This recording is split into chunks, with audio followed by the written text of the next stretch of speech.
기도하겠습니다. 하나님 아버지, 오늘 밤에 우리가 여호수아 4장을 읽었습니다. 그 요단강을 건넌 후에 이스라엘 사람들이 돌을 가져다가 세우는 이 말씀을 읽었습니다. 하나님, 이는 여호와 하나님께서 행하신 일을 기념이 되게 하라고 명하신 것입니다. 주 하나님, 우리가 살면서 하나님 앞에 신앙의 기념을 삼을 만한 것들이 참 적습니다. 오늘 이 말씀을 통해서 우리가 삶에 하나님의 역사가 나타난 표징이 있고 그것을 또한 기념할 수 있는 믿음의 삶을 살게 하여 주시옵소서. 이 세대는 믿음의 기념이 될 만한 것들이 있었던 자리도 이제 지워지고 사라지고 닳아져서 다시 또 한 번의 믿음이 역사하고 기념이 될 만한 것이 세우지 않은데 세대를 이어 믿음을 가지고 믿음의 기념물을 세울 만한 사람이 적습니다.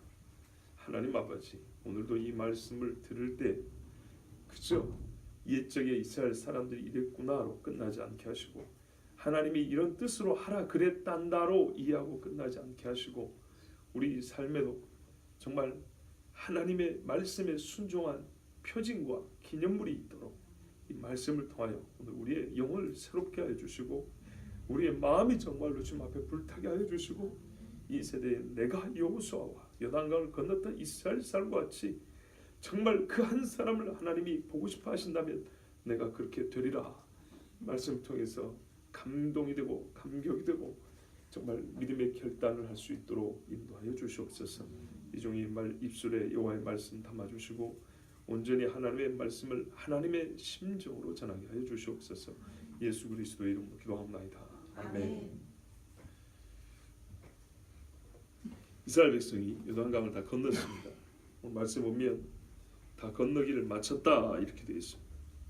그런 후에 하나님께서 여호수아에게 말씀하셨습니다. 강 건너기 전에도 말씀하시고 강을 건넌 후에도 말씀하셨는데 뭐라 그러냐면 백성이 각 지파에서 한 사람씩 12명을 택하라 그랬습니다. 이 말씀 어디서 들은 적이 있습니다. 강 건너기 전에 미리 하신 말씀이죠. 그러면 이게 어떻게 된 걸까요? 같은 얘기 두 번 쓴 건가요? 아니면은 이때 얘기한 건데 앞장에서는 미리 한 번 더 쓴 건가요? 우리가 보통 이런 문제가 나오면 골치 아파합니다. 향유를 한 번 부었냐 두 번 부었냐. 그냥 배경과 시점이 다르면 두 번이라고 생각하면 편합니다. 하나님이 여호수아에게 미리 일러두고요. 이제 그 일을 실행할 때가 됐다고 말씀하신 거예요.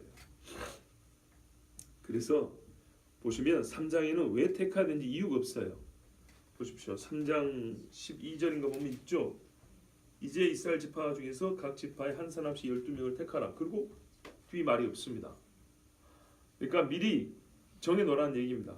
때가 되면 내가 그들을 뭐 할지 딱 불러다가 일을 시킬 때가 언제인지 가르쳐 줄 테니까 미리 정해놓으라는 겁니다. 그래서 3절에 보시면 여호수아가 그 사람들에게 해야 할 일이 이제 하나님이 일러주십니다.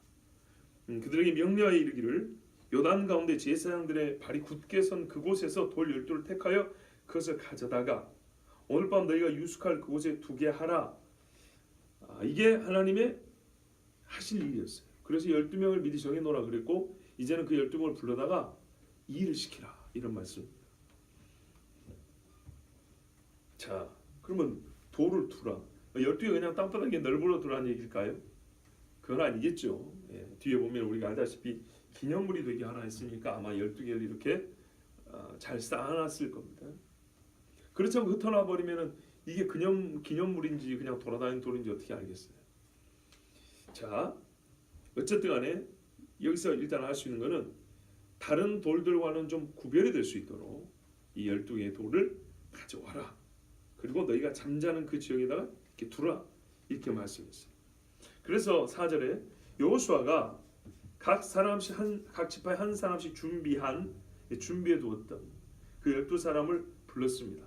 이미 정해놨기 때문에 신호 보내면 당장에 달려오죠.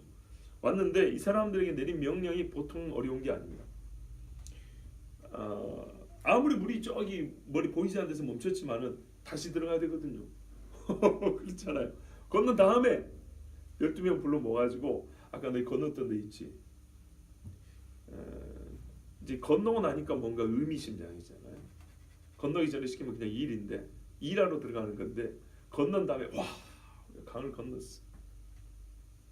이 무슨 큰 은혜를 받았네 이러고 있는데 그렇지. 자 그러면 너희는 다시 들어가. 저기 아직 너희보다 더 고생하는 제사장들이 있어.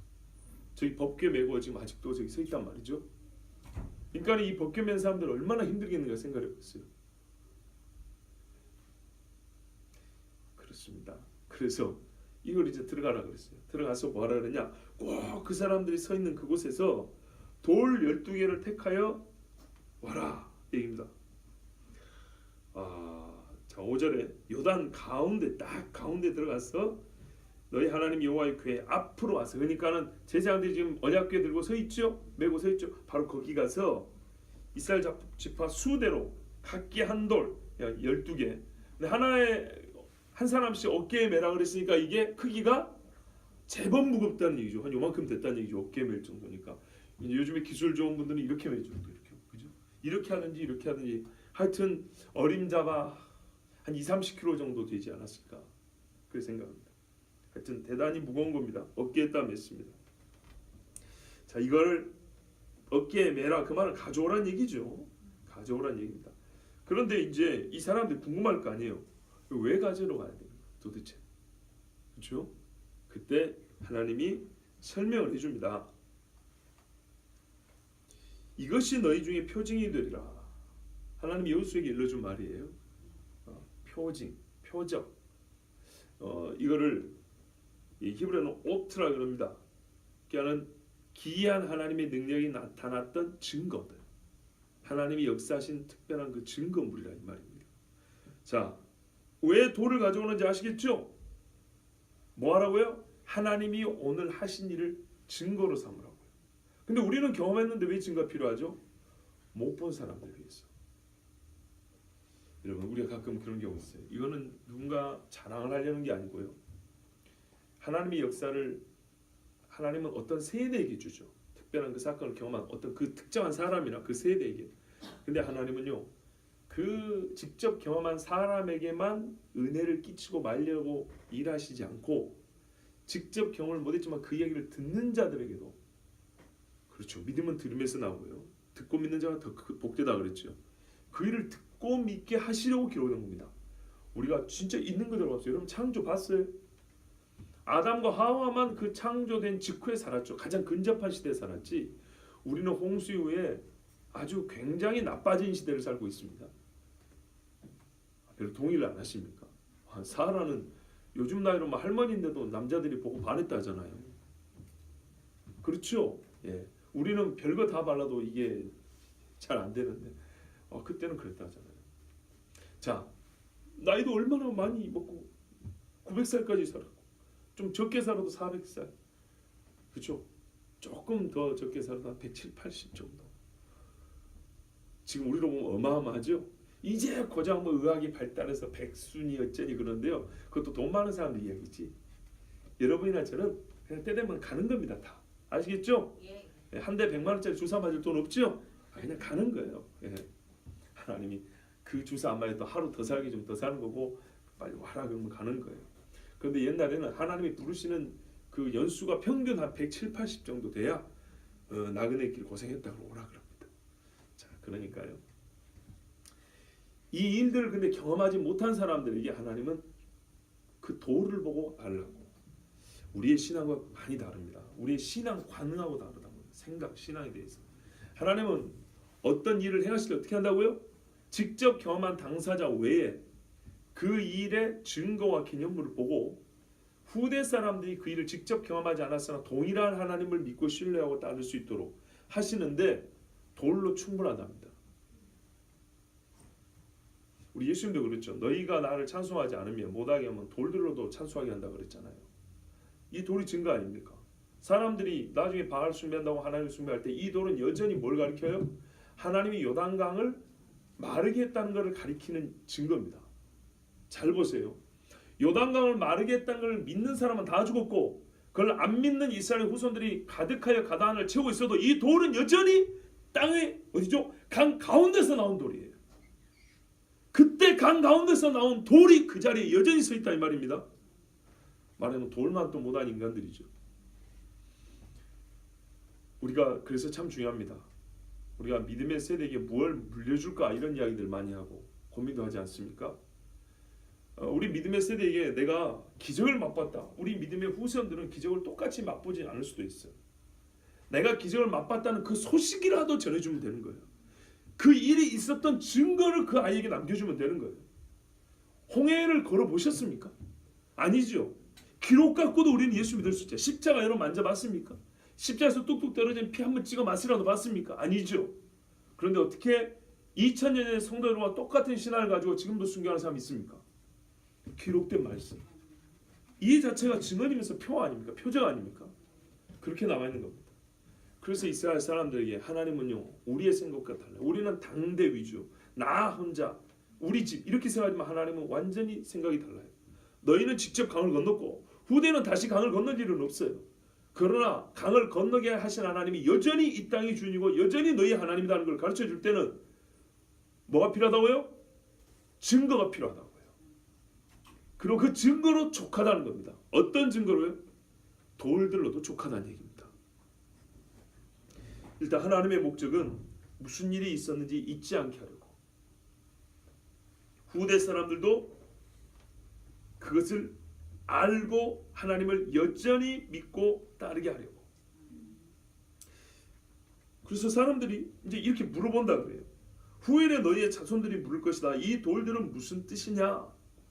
평범한 돌 같으면 안 물어봤겠죠. 근데 왜 물어봤을까요? 여러분, 돌이 많은 지역에 산 사람들은요, 대번에 알아봅니다. 이게 산에서 나온 돌인지 들판에서 밭에 굴러다니는 돌인지 그 물속에서 나온 돌인지. 물속에서 나온 돌은 모양이 달라요. 돌 그 질도 다르고요, 모양도 다릅니다. 이해가 잘 안 되시죠, 그죠? 혹시 물속에서 여름에 계곡에 갔는데 돌을 하나 건졌더니 이게 손을 만지니까 막 푸석푸석해가지고 부스러지는 돌 만져보신 적 있어요? 없지요? 반일하다는 그런 돌 나옵니다. 맞죠? 호미로 쳐도 깨지고요. 열받았고 남자들이 손으로 장갑 끼고 막 하면 이게 가루로 되는 그런 돌도 있어요. 물속에서는 그런 돌 없어요. 그런 돌은 이미 다 쉽게 없어져 버립니다. 대충 이 정도만 해도 이해가 되시죠? 산에서 난 돌인지 이게 강바다에 있었던 돌인지 대번 알 수 있고요. 또 하나는 이 큰 것들이잖아요. 이 큼지막한 돌을 한 군데에 쌓아놨어요. 그러면은 딱 보면 무언가 이거는 의도적으로 해놓은 것이지 자연적으로 된 건 아닐 거 아닙니까? 그래서 물어본다는 거예요. 특이한 모양 때문에 이게 뭐냐고 물어본다는 거예요. 근데 제가요, 더 궁금한 게 있어요. 사람들이 물어볼 수밖에 없는 그런 돌, 그런 모양, 크기로 쌓아놨는데 문제는 사람들이 그 동네로 와야 보고 물어보든지 말 거 아닙니까? 그치? 물어보든지 말든지. 요단 강변에 누가 얼마나 온답니까? 요즘처럼 강변에 무슨 소풍 것도 아니고 말이죠. 그렇겠죠. 이 문제는요, 좀 이따 풀어드릴게요. 하나님은 사람들 오지도 않을 건데 후대에 와서 자녀들이 물어보면 이건 제법 많은 수가 와야 되지 않겠습니까? 어쩌다 지나간 사람 한두 사람 물어볼 게 아니잖아요. 그러면 많은 사람이 올 수밖에 없는.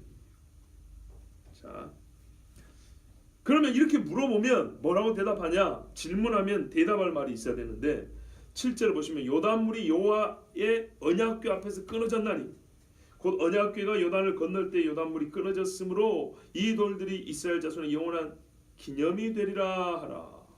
우와. 여호와의 언약궤 앞에서 물이 끊어졌다. 그렇게 하나님을 구원하셨다. 그런데 이거를 대답을 하라 그랬죠. 왜요? 사람은 있는다는 얘기입니다. 자, 여러분 보세요. 이 대답을 해줄 사람이 한 40년은 살아있겠죠.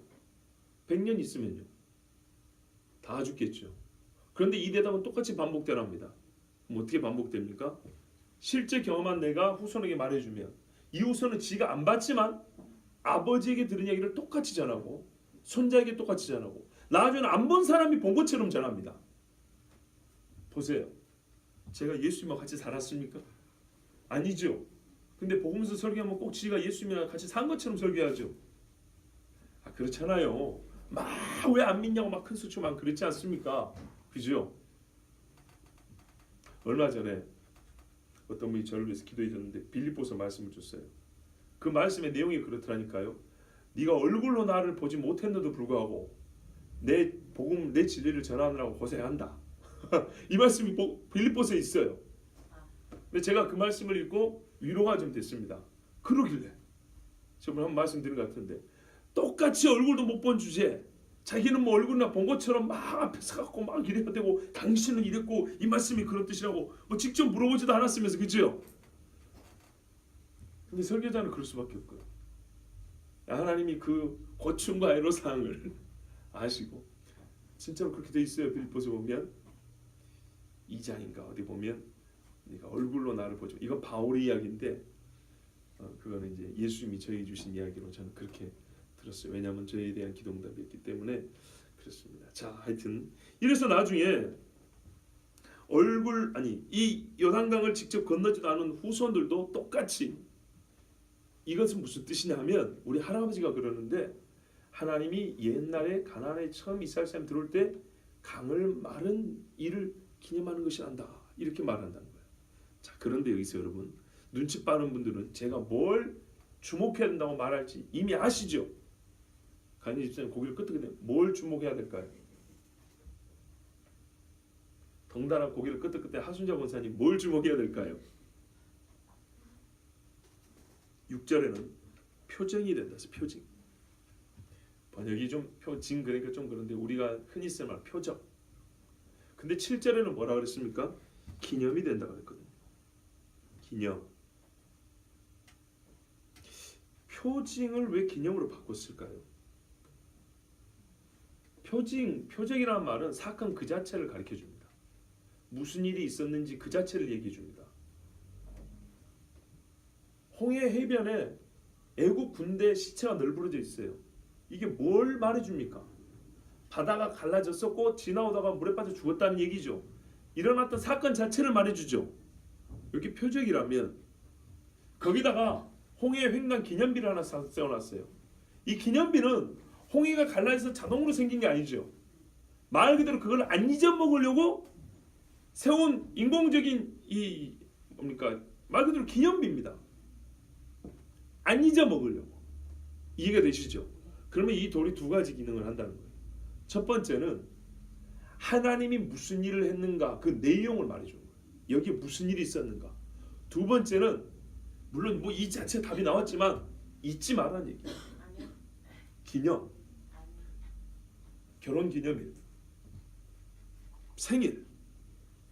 뭐 그러고 보니 우리 교회는 뭐죠? 그 교회 설립 기념일을 제가 못 들어봤는데 아직 뭐 그런 기념일들 있죠. 이거는 그 날짜 자체가 그날 우리가 뭐 잔치하고 음식 먹는 자체가 옛적에 무슨 일이 있었는지 그 일어난 사건 그 자체를 그대로 보여주질 않아요. 그러나 그것을 갖고 있는 사람들에게 이걸 잊지 않고 계속 되새김질을 해주죠. 그래서 하나님이 하신 말씀이 이 돌은 두 가지 기능이 있다. 첫 번째, 아무렇게나 기념하는 게 우리가 생일 파티 한다고 케이크 갖다 이걸 뭘 기념을 해요? 생일. 개수 세어보면 누구 생일. 그렇죠? 그런 것처럼 이 돌은 하나님이 요단강을 가르셨다라는 실제 사건과 그걸 표적으로 증거하고 그리고 이 일은 이스라엘 사람이 절대로 잊어서는 안 된다고 역시 기념의 의미가 있다 이렇게 말씀해 준 겁니다. 근데 이 말 안에서 우리가 알 수 있는 게 있어요. 사람은 잊는다는 겁니다. 잊어요. 그런데요, 돌 하나라도 서 있으면 잊을 수가 없다는 겁니다. 아니, 하나님 말씀 보세요. 이 정도 기념이 된다는 얘기 아닙니까? 기념이 된다는 얘기예요. 그런데요, 우리 삶을 한번 들어볼까요? 여러분 관광지 가시잖아요. 관광지. 그러면 관광지에 가면 유적지가 있고요. 무슨 기념물들이 있어요. 기념탑, 기념비, 기념물 이런 것들이 있죠. 봐보세요. 예를 들어서 어떤 터를 갖다가 가거나 어떤 실제로 역사적 사건이 있었던 유적지를 가면 그때의 일들이 고스란히 남아있어요. 그럼 표적입니다. 막 성터가 있고 성이 무너져 있고 뭐 집터가 있고 그러면 여기 옛날에 실제 사람이 살았다는 얘기고 성이 세워져 있었다는 얘기죠. 그런데 어떤 데 가면 아무것도 없고 말끔하게 정리되는데 탑만 하나가 세워져 있어요. 여기에 옛날에 무슨 일이 있었다고 이렇게 정리만 해놨다고요. 근데 뭐하러 그런데 돈 주고 구경 갑니까? 실제 일어난 거 하나도 없잖아요. 시멘트 발라놓고 대리석으로 비석 하나 세워놨단 말이에요. 그리고 이게 진짜인지 거짓말인지 글만 써놨어요. 서기 500 몇십 몇 년 왕 누구가 어떻게 하고 나왔 이렇게 돼 있다고요. 이게 기념입니다. 근데 여러분 그거 구분하고 그거 나눠서 실제로 흔적과 그 표적이 남아있는 데는 와 이게 와볼 만하다고, 기념 비석만 있는 데 가면은 뭐하러 우리를 이런 데 데려왔냐고 막 그래 불평하신 적 있으세요 없으세요? 아직까지 없죠. 표적과 기념이 우리 인간의 기억과 우리 마음에 주는 의미에 대해서 있어서 실제 그 차이가 별로 없습니다. 저번에도 몽골 갔는데 그 동네에서 제일 높은 데라고 데려갔어요. 거기 가니까 승전비라고 탑 하나 있더라고요. 거기서 전쟁을 한 것도 아니고 거기서 뭐 총탄 자국이 남아있는 것도 아니에요. 그냥 인공 조형물 하나 크게 세우는 거예요.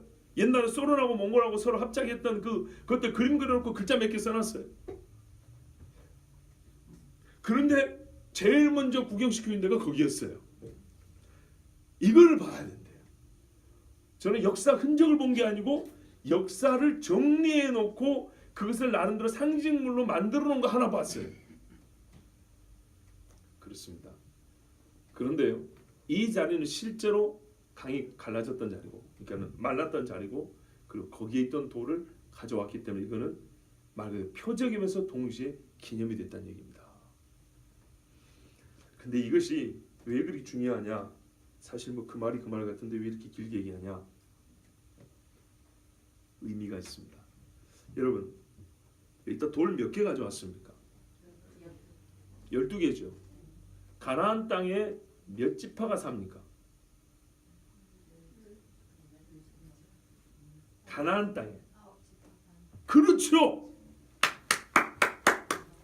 감사합니다.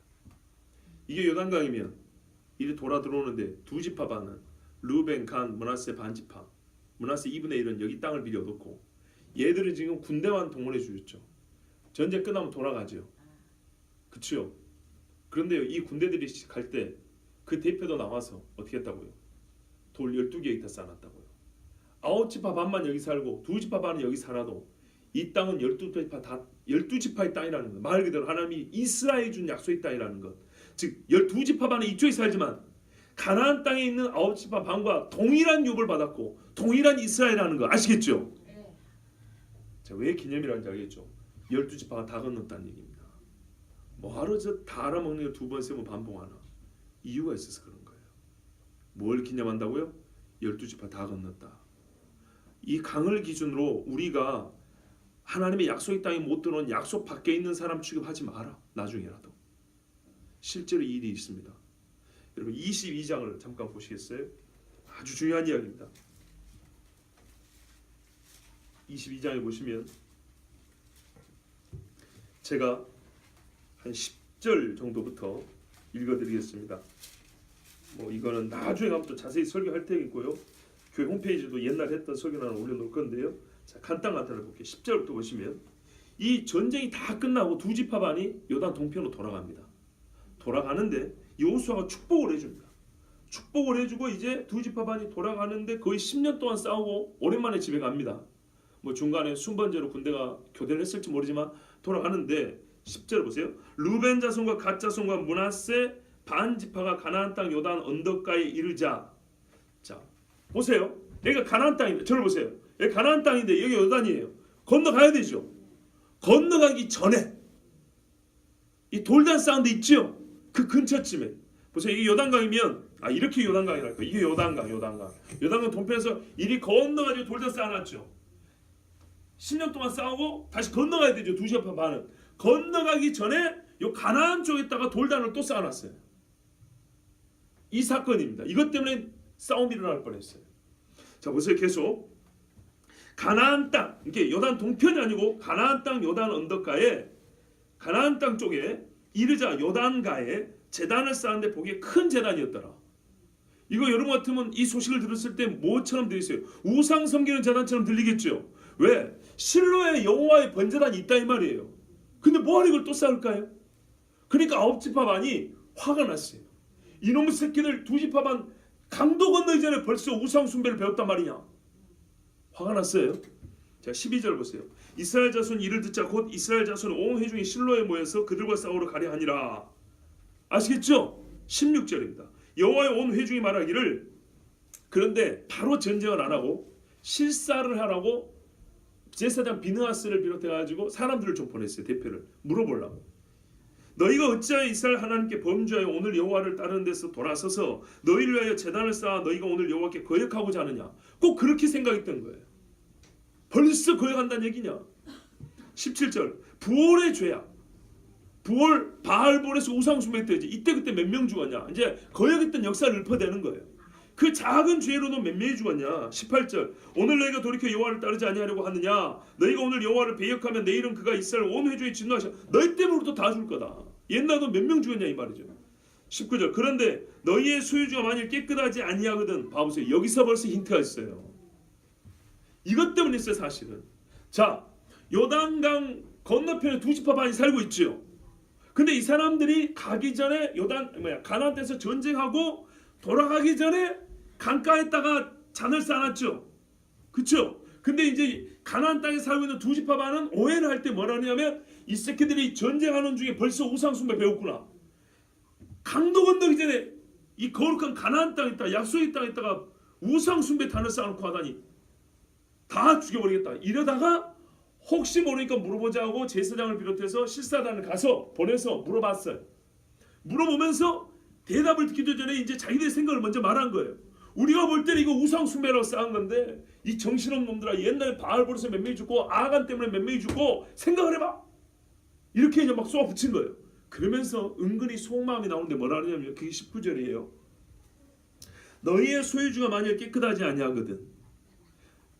우상숭배를 벌써 배운 게 아니고 벌써 마음에 깃든 게 뭔지 아세요? 요단강을 기준으로 가나안 땅에 있는 사람들은 이 땅은 깨끗하다 생각했고 요단 동편 쪽에 있는 두 지파 반이 사는 땅은 깨끗하지 않다고 생각했던 게 암암리에 드러나죠. 이해가 되십니까? 이건 누가 말한 게 아니고 가나안 땅에서 온 실사단이 자기들의 속력 이렇게 하다가 보니까 자연스럽게 나온 얘기예요. 이 사람들 속에 무슨 마음이 은근히 싹 트인지 아시겠죠? 우리가 더 좋은 땅에 더 깨끗한 땅이고 너희는 좀 부정한 땅. 이렇게 아홉 지파 반이 생각을 하고 있었다는 얘기입니다. 그런데 떠나는 두 지파 반이 이거를 감지를 했던 거예요. 이거를 감지를 하고 이제 얘기합니다. 19절 이제 좀 더 읽어볼게요. 그런데 너희의 소유주가 만일 깨끗하지 아니하거든 여호와의 성막에 있는 여호와의 소유주로 건너. 그러니까는 여호와의 성막에 있는 여호와의 소유지. 우리는 그렇게 말하고 요단 동편은 깨끗하지 아니한 땅으로 은근히 이렇게 나누고 있단 말이죠.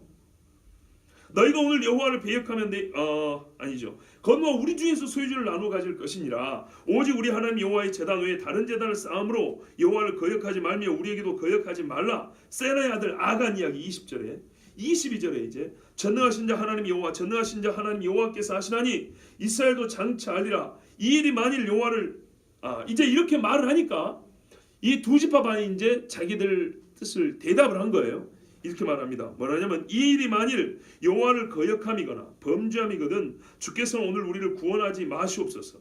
우리가 제단을 쌓은 것이 돌이켜 여호와를 따르지 아니하려 함이거나 또는 그 위에 번제나 소제를 드리려 함이거나 또는 화목제물을 드리려 함이거든 여호와는 친히 벌하시옵소서. 무슨 말이냐면 하나님을 섬기지 않은 당신들 말대로 하나님을 섬기지 않는 우상의 제단을 쌓거나 또는 하나님을 섬기는 제단을 쌓았다 하더라도 벌을 받을 거다 이 말이에요. 왜? 하나님을 섬기는 제단은 실로의 성막 앞에 있는 제단이지 별도로 제단을 쌓으면 안 되거든요. 이해되시죠? 우상의 제단이건 하나님을 섬기는 제단이건 간에 허용이 안 돼요. 우상의 제단은 처음부터 허용이 안 되고 하나님을 섬기는 제단은 실로 성막 앞에 제단으로 충분하니까 아무리 하나님을 섬기는 열심히 투철해도 강가에다 제단을 쌓으면 안 돼요. 그런데 이 두 지파 반이 그런 대답한 거예요. 우리는 그런 용도로 쌓지 않았다는 거예요. 24절입니다. 우리가 목적이 있어서 주의하고 이같이 하였노라. 이게 이제 내막입니다. 곧 생각하기를 우리가 오면서 생각을 해봤다는 거예요. 주의하여 깊이 생각을 해봤는데 우리가 걱정한 건 딱 한 가지였다는 거예요. 후일에 너희의 자손이 같은 이스라엘인데도 벌써 너희의 자손 아홉 지파 반 가나안 땅에 있는 아홉 지파 반 너희의 자손이 우리가 죽은 다음에가 문제라는 거예요. 우리 자손에게 이 요단 동편의 두 지파 반에게 말하여 이르기를 너희가 이스라엘 하나님 여호와와 무슨 상관이 있냐. 약속받게 백성 취급할 거다 이 말이에요. 너희 르우벤 자손 갓 자손아, 여호와께서 우리와 너희 사이에 요단으로 경계를 삼으셨나니. 아시겠죠? 너희는 여호와께 받을 분깃이 없느니라 하며 너희의 자손이 우리 자손에게 여호와 경외하기를 그치게 할까 하여. 이 강을 기준으로 아홉 지파반 우리는 하나님의 자손이고 요단 동편에서 두 지파반 너희는 이방인 것 똑같아, 이렇게 취급을 해버리면 우리 후손들이 여호와를 섬기고 싶어도 강을 건너서 번제를 드려 가지도 못할 것이고, 당신들이 그렇게 또 기분 나쁘게 해버리면 우리 후손들이 기분 나빠서라도 여호와를 섬겼냐 이 말이에요. 그러면 나중에 혹 너희 후손들은 여호와를 섬길지 몰라도 우리 후손들은 여호와 경외하는 것을 어떻게 해요? 그칠 것이다. 너희의 그 못된 나눔 때문에 우리 후손들은 여호와를 섬기지 않는 이방, 진짜 이방이 되어볼 거다. 우리는 이게 걱정이다 그랬어요 여러분. 이게 걱정해서 단을 쌓았다 합니다. 이게 걱정이라서 부모 세대의 믿음, 부모 세대가 어떻게 살았는지를 보여주는 기념을 쌓았다 이 말이에요. 26절 우리가 말하기를 우리가 이제 한 제단 쌓기를 준비하자 하였노니 이는 번제를 위함도 아니요 다른 제사를 위함도 아니라 우리가 여호와 앞에서 우리의 번제와 우리의 다른 제사와 우리의 화목제로 섬기는 것을 우리와 너희 사이에와 우리의 후대 사이에 증거가 되게 할 뿐으로서 너희 자손들이 후일에 우리 자손들에게 이르기를 너희는 여호와께 받을 분깃이 없다 하지 못하기를 함이라. 이건 나중에 본문을 직접 강의하는 때 자세히 말씀드리겠습니다. 하여튼 대충 말을 알아들으셨죠? 28절입니다. 우리가 말하였거니와 만일 그들이 후일에 우리에게나 우리 후대에게 이같이 말하면 우리가 말하기를, 그렇게 말한다면 뭐라고 대답하냐? 우리 조상이 지은 여호와의 제단 모형을 보라. 이 강에 만들어 놓고 한 이 제단 모형을 보라. 모양만 봐도 알 수 있을 거다. 뭐하러 세운 건지. 이는 번제를 위한 것도 아니요 다른 제사를 위한 것도 아니라. 번제, 제사를 위한 제단은 모양이 달라요. 왜? 짐승을 넣고 불을 질러야 되기 때문에 거기에 적합한 모양과 구조를 갖고 있을 거라 이 말입니다. 그런데 우리가 쌓은 제단은 전혀 짐승을 드리기에 적합한 구조와 모양을 갖고 있지 않고 말 그대로 어떤 상징성을 가진 모양만 갖고 있다 이 말이에요.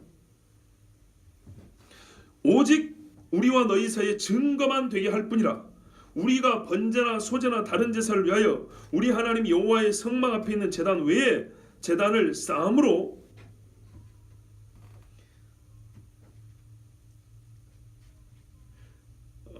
여호와를 거역하고 오늘 여호와를 따르는 데서 돌아서려는 것은 결단코 아니라 하리라. 이렇게 후손들이 대답할 거랍니다. 우리가 그렇게 후손들이 가르칠 거다. 우리가 강 건너면서 단 하나 쌓아놓고 왔다. 나중에 뭡니까? 그러니까는 가나안 땅에 있는 아홉 지파반 형제들이 너희 보고 분깃이 없다, 하나님의 백성이 아니다, 요단강으로 경계 삼았다 이렇게 말하면 너희 쪽에 있는 그 단을 한번 봐라. 이거 옛날 우리 조상들이 쌓아놓은 거다. 그게 뭘 말하는지 아냐 하면서 이렇게 대답을 할 거란 얘기예요. 여러분, 이게 이 두 지파반의 답변이었고요. 30절에 보면 제사장 비느하스와 그와 함께한 회중의 지도자들 곧 이스라엘 천천의 수령들이 르우벤 자손과 갓 자손과 므낫세 자손의 말을 듣고 좋게 여긴지라 할렐루야 이랬다는 거예요. 여러분, 자, 이게 불과 몇 년 후에 전쟁 끝나고 자기 받은 유업으로 돌아갈 때 있는 일입니다. 그때 벌써 걱정이 돼가지고 강가에 있다가 기념이 될 만한 단을 쌓았다 그러잖아요. 자, 그러고 보면 하나님의 지혜와 섭리가 얼마나 깊은가 보세요.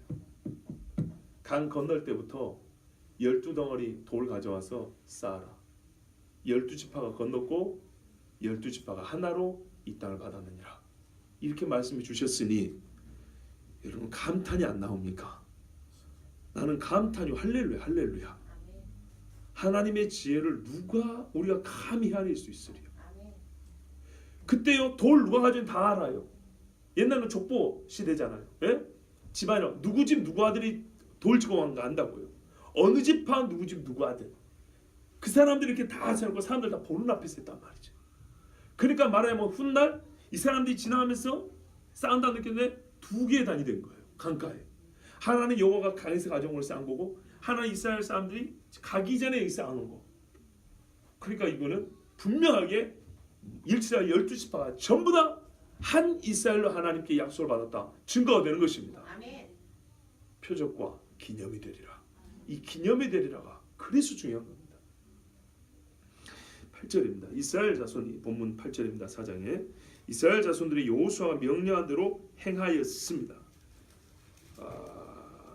저는 여기서 하나님이 약속을 지키셨다는 것을 확인했습니다. 하나님이 뭐라고 약속했냐면 지난주에 여러분 들으셨겠지만 요단강도 갈라주지만 여호수아에게는 매우 큰 약속을 했어요. 오늘부터 시작하여 내가 너를 높일 것이다. 한마디로 모세격으로 세워준다는 얘기거든요. 그런데 봐보세요. 이날부터 이스라엘 백성은 여호수아의 말을 하나님 말씀처럼 듣습니다. 어떤 측면이냐면 옛날에 모세가 하나님을 만나고 하나님께 말씀 직접 듣죠. 그리고 그걸 그대로 전하면 사람들이 의심 없이 하나님 주신 말씀이구나 하고 이렇게 들은 거예요. 그런데 오늘도 봐보세요. 애쓰고 지나왔는데 그걸 왜 또 강으로 또 들어가라는 말이에요. 강이 범람할 때니까 강폭도 상당히 넓고 근데 이거를 왜 또 들어가라 해가지고 무서워 죽겠는데 이 무거운 돌을 들고 오라 그런 말이에요. 그것 가져와가지고 또 쌓아놓으라. 근데 여호수아가 뭐라 했을까요? 여호와의 말씀에 이러이러를 했다. 그러니까 재밌어요. 하나님이 처음부터 갈 때 들어가면 되는데 가만 보면 사람을 조금 귀찮게 하셨어요. 그죠? 조금 귀찮게 하셨지만 이것이 어떤 의미에서는 여호수아를 모세와 같이 세우는 하나님의 방식이었어요. 그때마다 하나님 말씀 주시고 그거를 이스라엘 백성들이 옛적의 모세처럼 순종을 합니다. 그런데 여러분 처음 순종도 순종이지만 반복하다 보면 자연스럽게 여호수아의 권위와 여호수아의 그 리더십에 대해서 큰 의심을 하지 않겠죠. 당연하게 생각하겠죠. 옛적의 모세처럼 그렇게 생각하겠죠. 이거는 무슨 똥개 훈련시킨다 그런 게 아니에요. 하나님 이거는 장난이 아니잖아요. 이런 일은 장난으로 괜히 내가 네보다 지위가 높아 한번 하는 거 안 하는 거보다 이게 아니에요. 진짜 하나님이 주신 일이고 하나님다운 그런 이 일의 무게가 느껴진단 말이죠. 돌의 무게보다 더 큰 무게. 근데 이거를 여호수아가 받아서 그대로 명령을 내렸을 때 사람들이 그대로 한단 말이에요. 그러면 그 일이 맞춰졌을 때 하나님의 이런 마음이 주는 감동이 크므로 이 일을 보고 이스라엘 사람들이 환호를 질렀지 않겠습니까? 그렇다면 그 일을 통해서 여호수아는 자동적으로 모세와 같은 권위를 갖게 되겠죠. 하나님이 여호수아에게 약속하신 대로 이루셨어요.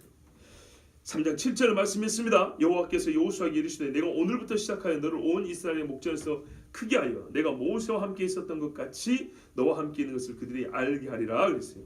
강만 갈라줘서 그런 게 아니고요. 여호수아를 통해서 하는 말을 그때그때마다 사람들이 믿고 따르는 것이 이제 예전의 모세와 같이 똑같은 그런 신뢰와 행동 패턴을 하게 함으로써 모세처럼 여호수아를 높여주셨다는 얘기입니다. 자, 그런데요. 여기서 우리가 배울 게 하나 있어요. 여호수아의 말대로 하나님이 시키신 하나님의 종의 말대로 했을 때 일이 좀 수월하게 된 것 같습니까? 아니면 수월하게 되지 않은 것 같습니까? 봐보세요. 지금 당장은 나왔다가 다시 들어가서 돌을 들고 나니까 복잡하게 보이죠. 그런데요. 불과 몇 년 후에 두 지파 안에 가면서 했던 걸 생각해 보세요. 그렇다면 오늘 지금 12이 돌을 쌓아놓은 것이 훗날을 우리가 미리 내다보지 못해서 그렇지만 얼마나 잘한 일인지 아시겠죠? 오해하지 마세요. 지금 제 말 들으라는 얘기야. 나 여호수아 아닙니다. 나는 그렇게 생각 안 해요. 우리가 신앙생활하면서 중요한 겁니다. 하나님께서 세워주신 종들이 있습니다. 그 사람들을 통해서 순종하는 것은 우리가 현대인들이 좋아하는 소위 실효성과 효율성 측면에서도 지금 당장은 아닌 것 같지만 훨씬 더 그게 효율적이라는 것을 불과 얼마 지나서 깨닫게 된다는 겁니다. 근데 제가 오늘 이 말을 설교로서 반드시 하긴 해야 되는데 조금 조심스럽게 염려해야 되는 것은 최근에 한국의 초대형 교회 한 곳이 부자간의 목회 세습을 하면서 그 아버지 목사님이 성도들에게 교회가 잘 되려면 하면서 세 가지 조건이 갖춰져야 되는데 그게 목사 말을 잘 들어야 된다. 그래가지고 그 세습을 어떤 유도했던 그런 발언이 있습니다. 그래서 제가 그것이 최근에 있었던 일이라 제가 좀 조심스럽습니다. 꼭 그렇게 들릴까봐 목사 말을 잘 들어야 교회가 잘 된다. 신앙생활을 잘하면 목사 말을 잘 그런 뜻이 아니라 이 말입니다. 지금 저는 여호수아 얘기를 하고 있고 여호수아를 통해서 나타낸 하나님의 말씀 안에서 어떤 신앙의 원리를 발견해서 말씀드린 것이지 제가 목사라고 해서 이런 말을 하는 건 아닙니다. 분명히 여호수아 같은 사람에게 있어서는 하나님의 말씀을 받아 전하고 그것을 신뢰하는 것이 사람의 눈에 보기에는 모르겠어요. 며칠 간격으로 볼 때는 이렇게 비효율적이고 이렇게 귀찮고 힘든 일이 있을까 싶지만은 몇 년이 지나고 나면은 정말 그때 잘했다라는 생각을 하게 된다는 겁니다.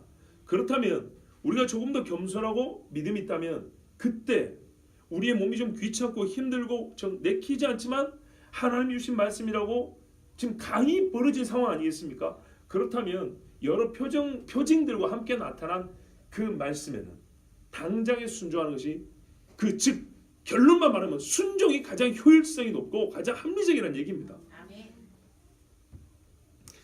그 다음에 이 돌을 가져와서 자기들이 유숙할 곳으로 가져다 거기 뒀다 되어 있습니다. 각 지파별로 하나씩 가지고 왔다는 얘기가 아니고 그 전체가 야영하는 곳에 지정된 장소에 이제 쌓아뒀다는 얘기겠죠. 그런데 아까 제가 이런 말씀드렸죠. 문제는 이게 표적이 되고 기념이 되려면 누가 와서 봐야 될 거 아니냐 이 말이죠. 봐야 물어볼 거 아니에요. 하나님 말씀 그렇잖아요. 물어본다잖아요. 하도 특이해서 물어는 본다잖아요. 누구든지 보면은 물어본다잖아요. 근데 문제는 누가 보냐 이 말이 강가에 와가지고 저 꼭대기 사는 사람이 언제 와서 이걸 보냔 말이죠. 근데 이런 말씀이 있어요. 이게 어디냐면요. 우리 본문 4장 19절 20절 보십시오. 여기에서 힌트를 얻습니다. 첫째 달 10일에 백성이 요단에서 올라와 여리고 동쪽 경계 길갈에 진침해 여호수아가 요단에서 가져온 그 12돌을 길갈에 세우고 어디라고요? 길갈.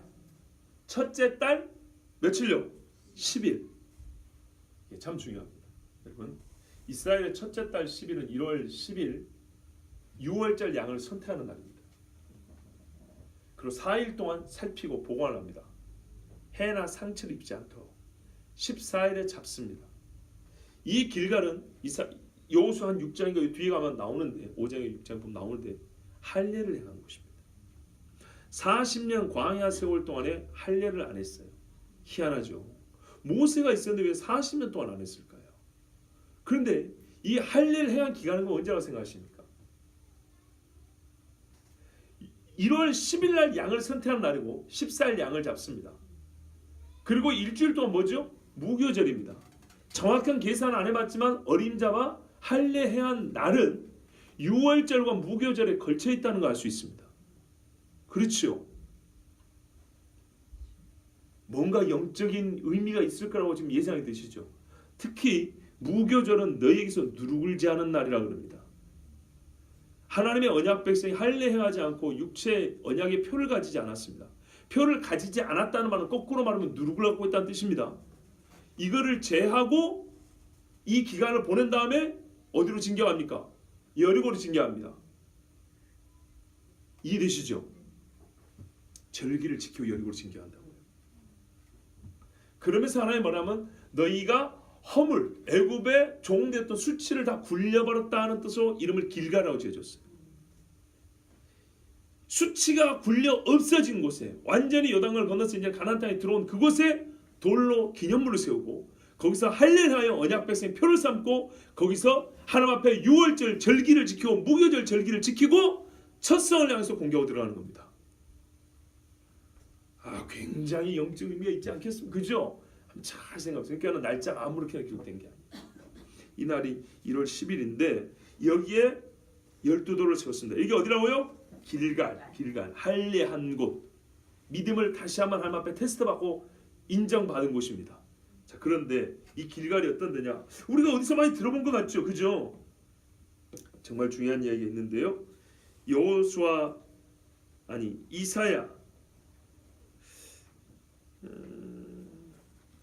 이사야가 아니고 사사기 같은데요. 사사기 2장 같은 데 보면 뭐라 하냐면 여호와의 사자가 길갈에서부터 복임으로 올라와 말하되 내가 너희를 애굽에서 올라오게 하여 내가 너희의 조상들에게 맹세한 땅으로 들어가게 하였으며 이렇게 말씀하면서 왜 그 하나님의 말씀 듣지 않냐? 그 주민하고 언약도 맺지 말고 또 뭐라 그랬죠? 제단도 헐어버리라. 우상 제단 헐어버리라는데 왜 말을 안 듣냐고 하나님의 사자가 길갈에서부터 왔다는 겁니다. 길갈에서부터 이스라엘 백성이 있는 어떤 주되는 그 중심 지역까지 왔다는 거죠. 본문을 제가 깊게 살펴보지 않았지만 예를 들어서 실로로 왔다 합시다. 어디서 왔다고요? 길갈에서부터. 강 건넌 거기서부터 왔다는 거예요. 의미가 있죠. 하나님이 너희를 건너게 주신 그곳에 이 언약의 장소가 있고 표적이 있고 거기에서 할례를 행했는데 여기서부터 내가 진짜 시작해서 하나님하고 약속을 지켰다 했는데 내가 거기를 지금 거쳐오는 중이다. 그곳에서 내가 본 것이 뭐냐면 너희가 하나님의 백성이 되겠다고 그 표적을 세우는 거 내가 그걸 보고 왔는데 지금 몇 년이나 지났다고 벌써 우상 숭배한다는 얘기냐. 하나님이 이렇게 그 열방의 사람들을 보내서 이스라엘을 종살이 하기 전에 사사시대 내내 종살이 하죠. 그러기 전에 먼저 하나님이 사자를 먼저 보내서 경고를 했어요. 어디서부터 와서요? 길갈에서부터 차근차근 와서 내가 보고 왔다. 야훼 말락 하나님의 사자가 와서 얘기해 준 거예요. 너 벌써 까먹었냐? 길갈에 뭐가 있는지. 얼마나 길갈이 중요한지 아시겠죠? 만약에 거기 12 그 돌 안 세워놨으면 이 사람들은 길갈에서 왔다 해도 이게 뭔 말인지 몰라요. 사무엘상 7장에 보면 사무엘이 이스라엘 다스리는데 해마다 16절에 베델과 길갈과 미스바로 순회하여 그 모든 곳에서 이스라엘 다스렸다 되어 있고요. 사무엘상 10장 8절에 보면 너는 나보다 앞서 길갈로 내려가라. 사무엘이 나귀를 찾는 사울을 미리 만나죠. 그리고 하나님께서 너를 이스라엘 왕 삼다 했다 이렇게 말을 해줍니다. 이 공식적으로 안수를 받아야 될 거 아니겠습니까? 그래서 공식적으로 일을 하기 위해서 가라고 한 것이 길갈입니다. 요단강을 처음 건넌 곳에 이스라엘의 첫 왕을 거기서 세웁니다. 그러면서 사무엘이 뭐라고 말하냐면 거기 내려가서 번제와 화목제를 드릴 것이다. 내가 함께 그럴 것이다. 그리고 내가 너에게 가서 네가 행할 것을 가르칠 때까지 7일 동안 기다리라 그럽니다. 그런 다음에 사무엘이 사울을 안수하고 기름을 붓고 왕으로 세웁니다. 그 후에 사무엘이 나라를 이제 세우지 않습니까? 나라를 세울 때 11장 사무엘상 11장 14절에 보면 사무엘이 백성에게 이르되 오라 우리가 길갈로 가서 나라를 새롭게 하자 이럽니다. 왕이 세워진 나라를 길갈에서부터 시작하자 이렇게 말합니다. 그런데는 보세요. 길갈은 변방입니다. 길갈은 요단 강변이라고요. 강변. 내륙이 아니고. 근데 왜 여기서 새롭게 할까요? 그렇죠. 이곳에서 이스라엘이 가나안 땅 백성 하나님의 언약의 땅의 언약 백성으로 첫 발을 내딛기 때문에 이스라엘 사람들은 항상 하나님의 구원을 기억하고 하나님의 약속이 무엇인가를 가르쳐주고 다시 리뉴얼 새롭게 하고 새롭게 할 때는 항상 어디로 갔다고요? 길갈로 이랬단 말입니다. 의도적으로 선지자가 그렇게 데리고 갔어요. 그러니까는 각 집안의 우두머리들 아버지들은 어디로 가요? 길갈로 가는 거죠. 길갈로. 그러면은 행여라도 잊어먹었던 사람들이 다시 보게 되겠죠. 다시 보고 혹 까먹었던 사람이 저게 뭡니까 선지자 사무엘이요. 네 놈아 이거를 모른단 말이냐. 그러면서 가르쳐 줬겠죠. 이렇게 해서 하나님은 표적을 기념이 되게 하셔서 이스라엘 사람이 하나님이 행하신 일을 못 잊겠다 이 말입니다. 그러면 여러분 가끔 이런 분들이 있어요. 어디 가서 기념탑 하나 세운 것을 돈을 엄청 아까워하는 분들이 있어요. 그러면 안 됩니다. 그것이 어떤 사람의 행적을 높인다든지 그 한 인물을 드높이고자 혹은 숭배적 의미가 가진 것은 일절하면 안 됩니다. 절대로 하면 안 됩니다. 그러나 우리가 그런 경우 있지요. 여기서 순교자들이 많이 나왔어요. 뭐 순교 기념탑 하나 세우고 거기서 뭐 소위 말해서 위령비 이런 것은 아니고요. 그것에 있었던 일을 기록해 놓는 겁니다. 성경 몇 장 몇 절에 따라 이 사람들이 이 신앙을 지키고자 불에 타 죽임을 하고 목뱀을 당했어도 예수 믿는 신앙을 잃지 않았습니다.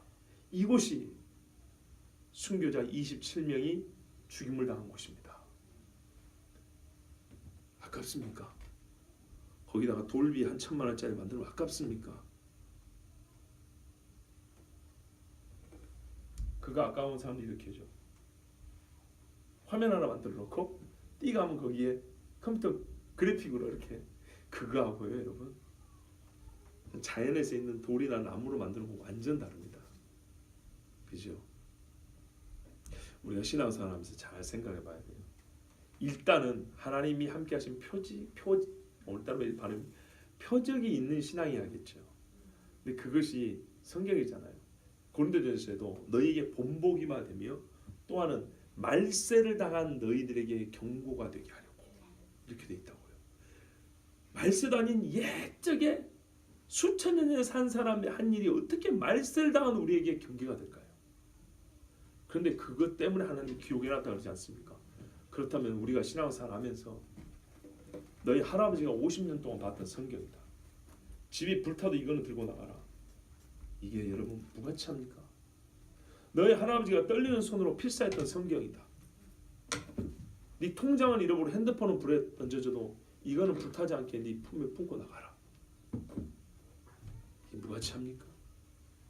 이런 거는 현대형 사람들에게는 무가치하게 보일 줄 모릅니다. 성경은 그렇게 말하지 않습니다.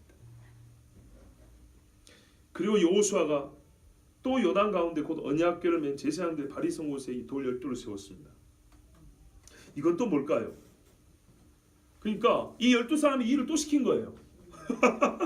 아까 한 번 했죠. 하고 나니 기분 좋은 거예요. 할렐루야. 좋다. 그러면 이제는 이 땅에 있는 돌을 12개를 큰 걸 집어들고 와서 거기 아까 제사장들이 섰던 곳에 있지? 아직 물이 안 내려온 거예요. 그러니까 기가 막히죠. 거기 있다가 다시 세워놔라. 그러니까 제사장들이 나오도 되는 여호수아 못 나오게 한 거죠. 왜? 그 사람들 나오면 물 다시 내려올 거 아닙니까? 너희는 그대로 있고 12명 있다 돌 내려놓고 이제 이 땅에 있는 돌 12개를 들어다가 저희 갖다 쌓아놓으라 그런 거예요. 이것이 이해가 안 돼가지고 신학자들은 말을 많이 하더라고요.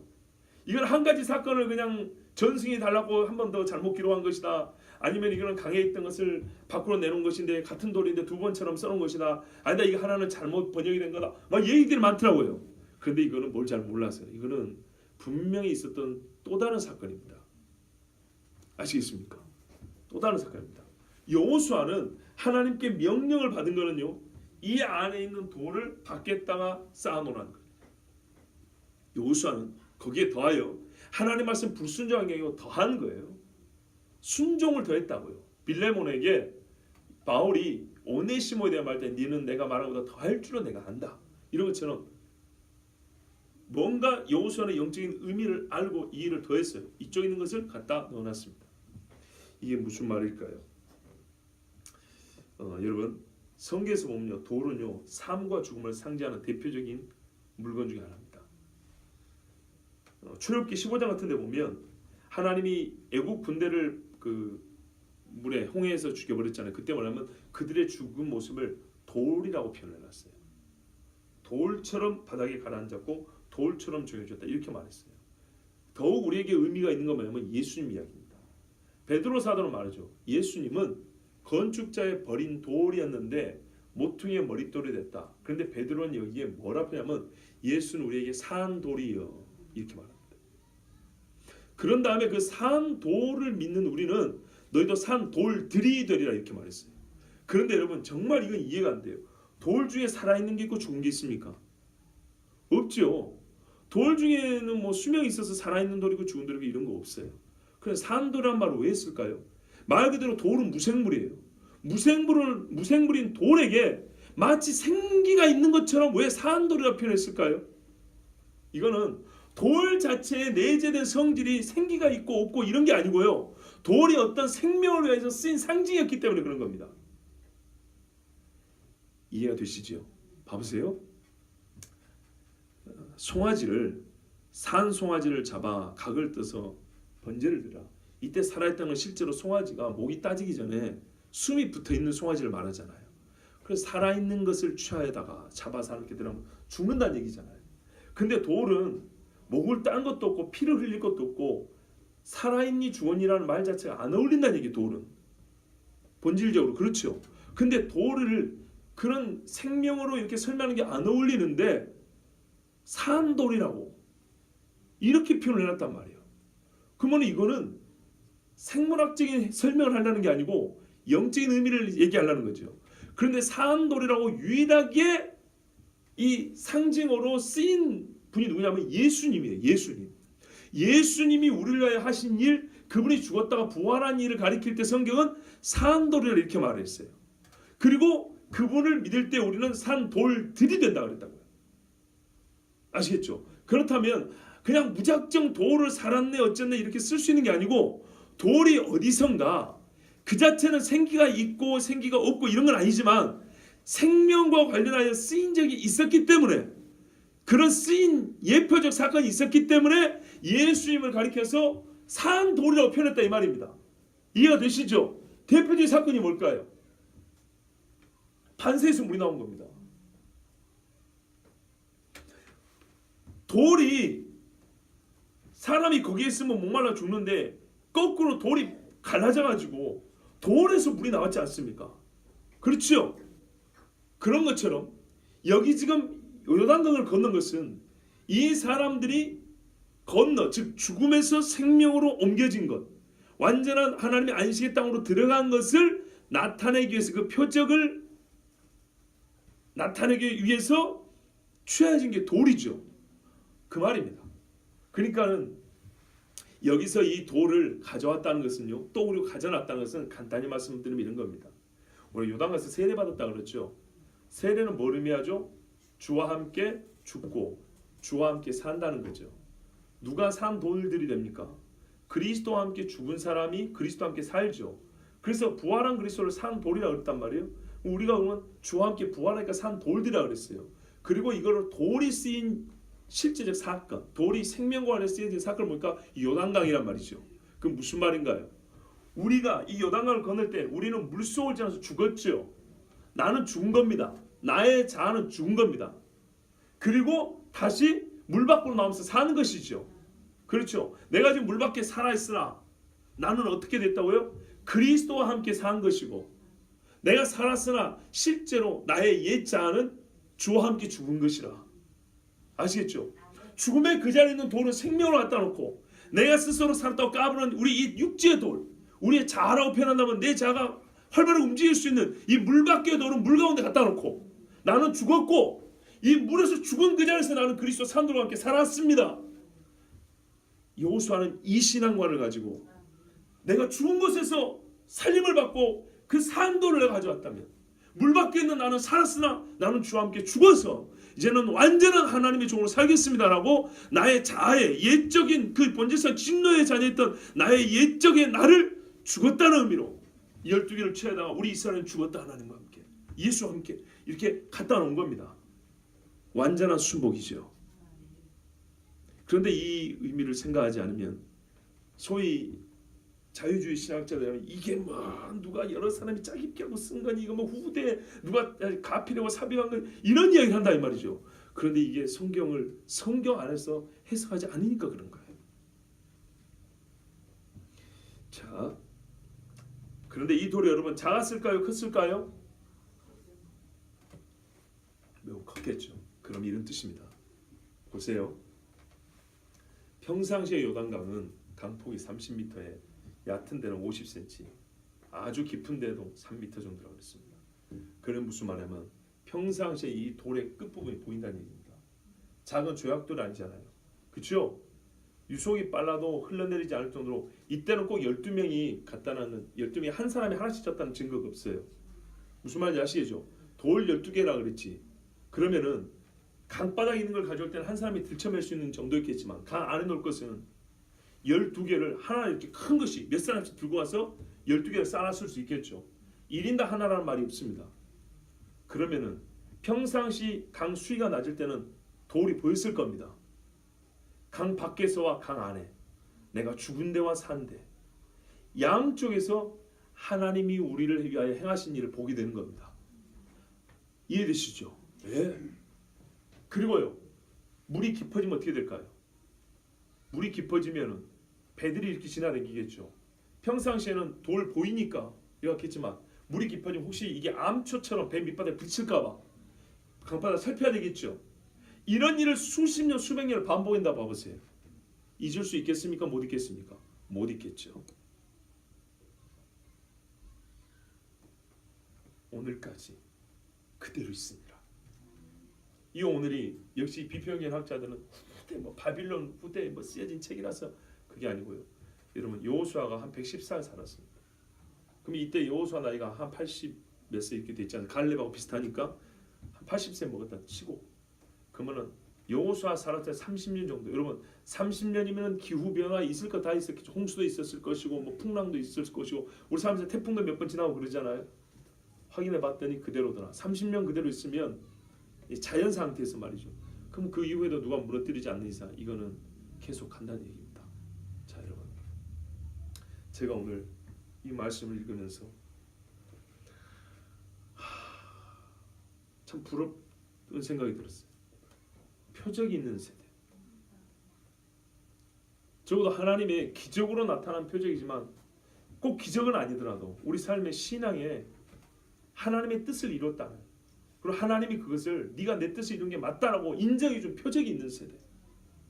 정말 오늘날 얼마나 희귀한지 모릅니다. 그리고 그것을, 이 표적을 가지고 기념할 수 있는 그런 세대. 그런데 표적이 있어야 기념을 하죠. 표적에 관심도 없고 귀찮고 돈 들어갔고 시간 내놔야 되고.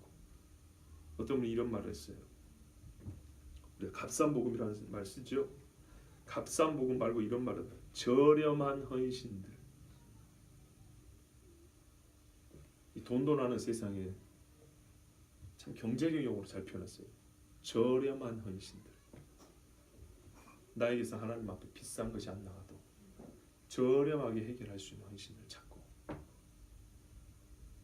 간단하게 우리 식사도 패스트푸드에 간단한 것처럼 하나님 앞에 우리가 서야 할 믿음의 자세, 그런 삶도 짧은 시간에 간단하게 해치울 수 있는 것들 위주로 골라서 가지수만 늘려가지고 내 하나님 앞에 이렇게 많이 했다고 말하는 저렴한 현신과 값싼 복음의 세대.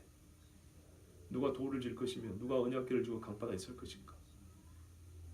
저렴하게 그 보트 빌려다가 강 건너면 되는 것이지. 이런 시대. 표적이 어디 있고 남겨둘 기념물이 어디 있겠습니까? 우리가 후세대 여러분 말로만 믿음을 남겨주는 게 아닙니다. 기념물이 있어야 됩니다. 내가 하나님 말씀대로 언약궤를 두고 강바다에 섰었다는 표적이 있어야 되고, 내가 죽었다라는 표적이 그 가운데 있어야 내가 값비싼 복음을 듣고 내 몸을 번제와치 그리고 전제와치 사르고 부어드렸던 헌신을 했다라고, 그런 표적과 기념물이 있어야 후대 사람이 정말 이 4차 사람인 걸 부르짖고 돈밖에 모르고 자기 욕정만 쫓아 사는 이 세대에 그나마 몇 사람이라도 주님 오실 때 믿음을 지킬 수 있는 겁니다. 우리 교회에 표적이 있습니까? 우리 교회에 정말 우리가 믿음으로 하나님 앞에 순종해서 나타난 표적들이 있습니까? 저는 있다고 봅니다. 제 눈에 있어요. 그런데 여러분, 여기에 만족하면 안 됩니다. 그건 언제적 이야기입니까? 작년 겁니까? 올 초에 있었던 겁니까? 지금 여호수아가 명령할 때마다 그때마다 돌을 가져오고 할례 하라니까 이제 후에 나오지만 이 사람들이 다 죽을 각오 여리고 성 앞에서 할례를 해요. 바로 여기에 표적이 있어야 합니다. 오늘 지금도 잠깐 말했지만 동서에는 완전히 무너진 나라들, 특히 영국 9,000개 이상의 교회가 무너졌고, 세계적으로 상징 수 있는 700개 이상의 교회가 점집, 술집, 게이바, 사창가, 힌두교, 이슬람교 사원 다 변했어요. 그 영국의 신자가 한국에 와서 이 많은 십자가를 보면서 그랬다잖아요. 우리 영국이 150년 전에 복음을 전했던 한국이라도 이 십자가를 지켜낼 수 있기를 바랍니다. 그런데 각오하셔야 됩니다. 피 흘림이 없이는 이제는 이 십자가 못 지킵니다. 이제는 그리스도를 위한 피 흘림이 표적인 시대가 됐습니다. 옛적에는 어느 나라 어느 한때일지 모르지만 지금은 전 세계는 어느 교회든지 안에 그리스도와 함께 고난을 받는 피 흘림이 없이는 절대 믿음의 표적을 남길 수 없는 시대가 되었습니다. 그것이 있어야 우리 후대들이 예수 믿는 신앙을 지킬 수 있습니다. 지금 그래서 결단해야 됩니다. 저렴한 헌신은 버리세요. 값싼 복음은 잘라내버리세요. 값비싼 복음을 들었습니다. 온몸을 불사하는 헌신이 있어야 됩니다.